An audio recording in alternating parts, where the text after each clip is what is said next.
Crutches, Part 1, Shaping Interaction. Shaping is an important part of getting a dog to happily interact with service dog equipment or medical equipment that the handler may need to use. And it's voluntary on the dog's part, so it really empowers the dog. So if your dog shows any level of fear at all, of whether it's sounds or movement of an object, then this is usually the best way to start. And then the second step would be actually to counter-condition the dog to any sorts of sounds or significant movement that is very scary, or maybe closer movement. Starting with shaping, I generally start with the object laying on the ground, so the dog chooses to interact with it, and we start just by marking and treating every time the dog looks at it, sniffs it, moves towards it, anything like that. So here we'll give this a start.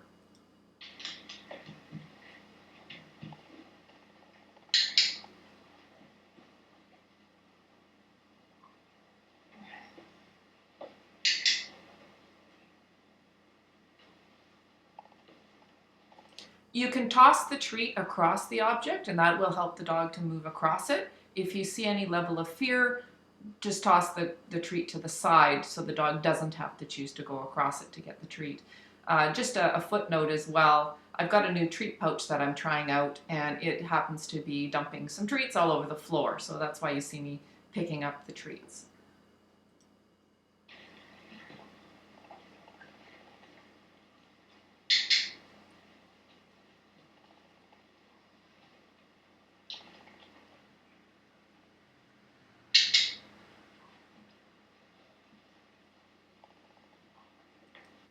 Next, I pick the object up and get the dog to interact at it at her level.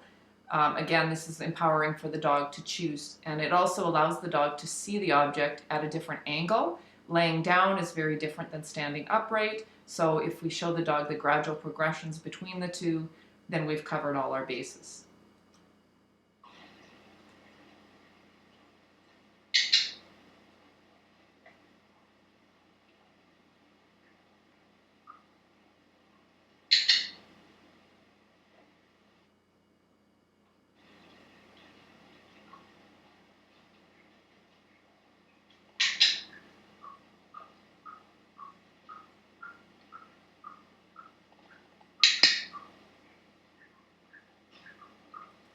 You can see Jessie's relaxed in this part of the training. Her tail is neutral for her. Her body is moving casually, relaxed. She's able to take treats. There's no additional pressure when she takes the treat. She's not taking it hard. And she's also not showing any sort of moving away quickly or startle kind of reflex. So this is all good for this piece of equipment. Until it's not. So here I just moved it probably a bit too quickly, and she backed up a bit. She's always wary of things that might fall on her. That seems to be her thing, or her underlying fear. So that's what this is a result of.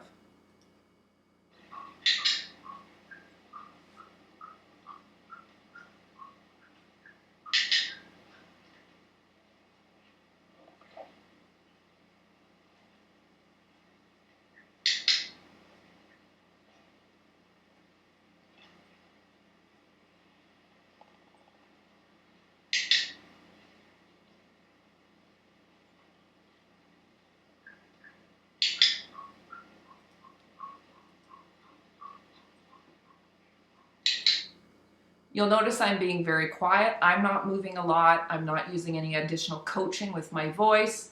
That may help some dogs, but it might not help others. In Jessie's case, it's better for me just to be quiet and still and let her figure it out. Some dogs do enjoy being coached and have a happy voice, and I may use that later on, but at this stage I just let her choose how she's going to interact with this thing that's potentially scary.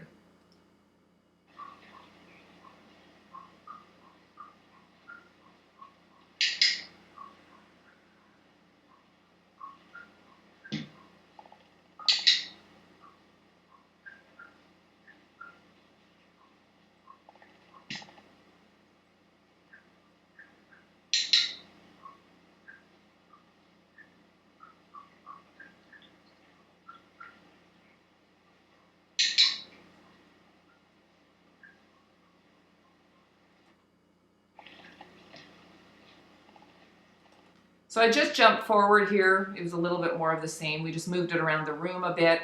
Now I'm back to laying it on the ground as we come to the close of the 2-minute session. So here we go.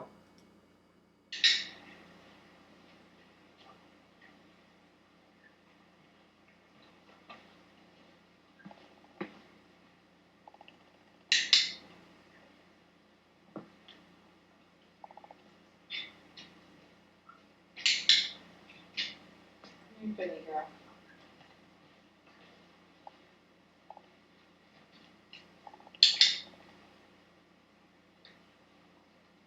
Good job. So I end on a good note, and she goes away all happy. You'll notice the last thing where she was actually stepping on it with her rear feet. That's a remnant of when we've done work with ladders and things like that, and that's good because it shows she's thinking.